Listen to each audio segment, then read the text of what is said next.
কি তোর বিচার মা? তোর বুড়ো ছেলেটাকে তোর মন্ত্রটা বলতে দিবি না মা? আমার শেষ করতে দিবি না মা? মা, মা গো।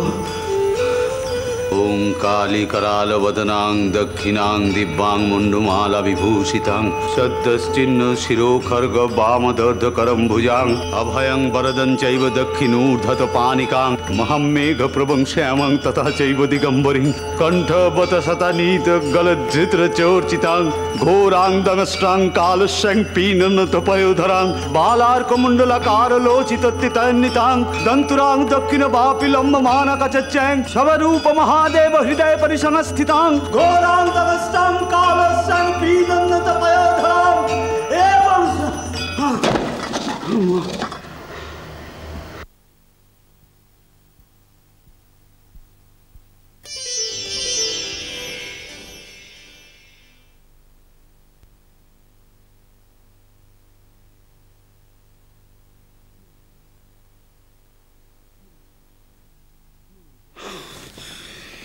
মাগো।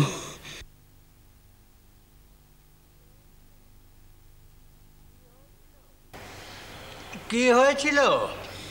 না তেমন কিছু নয়, ওই একটু মাথাটা ঘুরে গিয়েছিল এই আর কি। ভালো লক্ষণ নয়। আমি সেই জন্যই কবিরাজ মশাইকে ডাকতে পাঠালাম। ঠিকই করেছেন, যথাসময়ে খবরটা আমাকে দিয়েছেন। জিপটা দেখি, আপনার বিশ্রামের প্রয়োজন।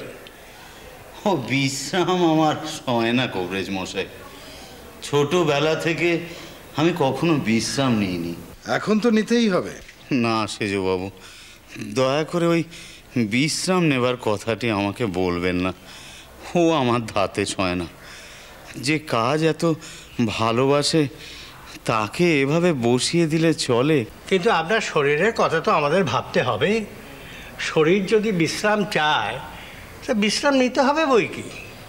ওই ক্ষেত্রনাথ ঠাকুরের মতো। কিন্তু আমি তো আমার কাজে কখনো অবহেলা করিনি, আমি অসাবধানও তো হইনি। আপনি কি বললেন? আপনি কি করে ভাবলেন যে আপনাকে আমি সেই বিশ্রাম নিতে বলছি? বলেননি, তাও ভালো। আপনি এই মন্দিরের প্রাণ প্রতিষ্ঠাতা, আপনি আমাদের পরমারাধ্য বিধানদাতা। আপনার যুক্তি ও বিধানের ছত্রছায়ায় আমরা এই মন্দিরে অনুগামী, নিশ্চিন্তে বাস করি। আর আপনি আমার সম্বন্ধে এই কথা ভাবলেন? না না সেজবাবু, আমি আপনার সঙ্গে পরিহাস করছিলাম মাত্র। আপনাকে আর কেউ না চিনুক, আমি তো চিনি। শুনুন, অত্যধিক পরিশ্রমজনিত কারণে আপনি খুবই ক্লান্ত। আপনার হৃৎপিণ্ডের অবস্থাও বেশ দুর্বল। পুজোর কারণে নিয়মিত দীর্ঘ সময় উপবাস ইত্যাদির ফলে রক্তচাপ নিম্নাভিমুখী। এমত অবস্থায় কিছুদিন সম্পূর্ণ বিশ্রাম আপনার নিরাময় এনে দিতে পারে। চিকিৎসকের পক্ষে মুশকিল কি জানেন? রোগীর মন জুগিয়ে কথা বলা। কবিরাজ মশাই, উনি কাজের মানুষ, পুরোপুরি বিশ্রাম নেওয়াটা ওনার পক্ষে অস্বস্তিকর। তাই এরকম কি করা যায় না, কোনো হালকা কাজ ওনাকে? হালকা কাজ মানে? সূচে সুতো ভরতে দিলে উনি কি সন্তুষ্ট হবেন? আজ্ঞে না, এই বয়সে ওই কাজ আমার পক্ষে যথেষ্ট ভারী, চোখে দেখতেই পাইনি মোটে। শুনুন, আমি বলি, বেশি চাপ আর পরিশ্রম নেই এমন কোনো কাজ পছন্দ হলে সেই কাজ করবেন। আপনার অসীম দয়া কবিরাজ মশাই। আসলে কি জানেন, এই বয়সে শরীর তো আর উদ্যমে চলে না, চলে অভ্যেসে। একেবারেই যদি বসে পড়ি তাহলে তো। দেখুন, কবিরাজি শাস্ত্র যা বলে আমি আপনাকে তাই বলেছি। এখন শোনা না শোনা আপনার অভিপ্রেত। কাউকে আমার সঙ্গে পাঠিয়ে দিন, আমি ওর ওষুধ পাঠিয়ে দিচ্ছি। কবিরাজ মশাই, আপনার বিদায়ী মূল্য? মায়ের মন্দিরে ওটা গ্রহণ করা আমার বাধা আছে মথুরবাবু।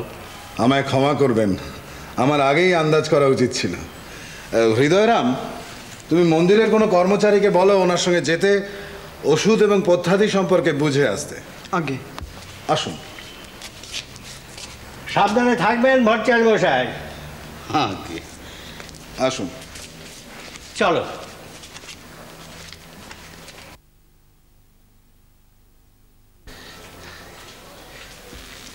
পদ্মাদা, কবিরাজ মশাই মনে হয় তোমার উপর অসন্তুষ্ট হয়েছেন।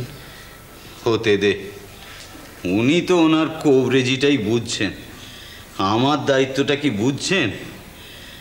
আমি যদি একেবারে বসে পড়ি তাহলে মায়ের পুজোর কাজ কে দেখবে? উপযুক্ত পূজক ছাড়া আমি কার হাতে মায়ের মন্দিরের কাজ তুলে দেব? সত্যি? এ কথা তো আমি ভাবিনি। তবে উপযুক্ত কুলীন ব্রাহ্মণ ছাড়া রানীমা অন্য কাউকে দিয়ে মন্দিরের কাজ করাতে রাজি হবেন না। গভীর সমস্যা।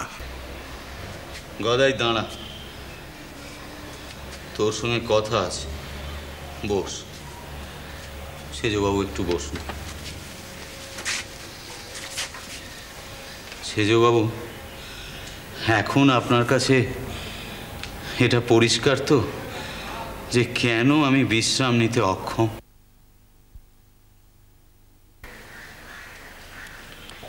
হ্যাঁ, আপনি যা ভাবছেন আমিও তাই ভাবছি, তবে ওকে সময় দিতে হবে, ওকে তৈরি করে নিতে হবে। কিরে, পারবি না? কেন পারবে না? ও তো নিয়মাচারী, নিষ্ঠাবান। দেখুন, নিয়ম নিষ্ঠাই তো এক্ষেত্রে সব কিছু নয়। তবে আমি মনে করি শক্তিমন্ত্রে দীক্ষিত না হয়ে কালিকা মায়ের পুজো করা প্রশস্ত নয়। ছোট ভট্টাচ, কিরে, উত্তর দে, কথা বলছিস না যে বড়? তুমি রাজি না হলে মুশকিল। তোমার দাদার শরীর ভালো নয়। গদাই, সমস্ত রকম পুজোর বিধি তোকে আমি অনেক আগেই শেখার জন্য বলেছিলাম, কিন্তু সেই প্রয়োজন যে এত তাড়াতাড়ি হবে তা আমি কখনো ভাবিনি রে। দেখ, তুই যদি দীক্ষা নিতে রাজি হোস তাহলে আমি সব ব্যবস্থা করি। দীক্ষান্তে তুই হবি মা ভবতারিণীর পূজারী, আর আমি নেব বিষ্ণু মন্দিরের কাজ। অতি উত্তম ভাবনা, আমিও সহমত। তারপর ধীরে ধীরে ওই হৃদয়কে বিষ্ণু মন্দিরের কাজে তৈরি করে দিয়ে তবে আমার বিশ্রাম।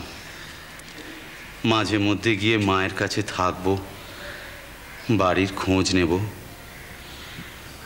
আসা যাওয়াও থাকবে। ঘরে বুড়ো মাটাকে ফেলে রেখে এখানে চলে এসেছি, সেও তো ঠিক নয়।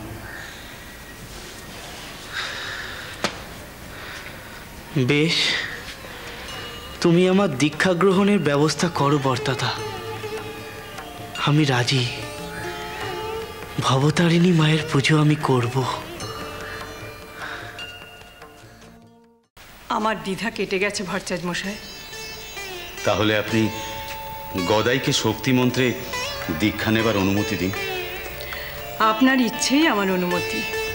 এবার চোখ বন্ধ করে সমস্ত পার্থিব ও অপার্থিব জগৎকে এক মহাশক্তির প্রকাশ হিসেবে চিন্তা করো। মনের মধ্যে সেই মহাশক্তির ধ্যান করো।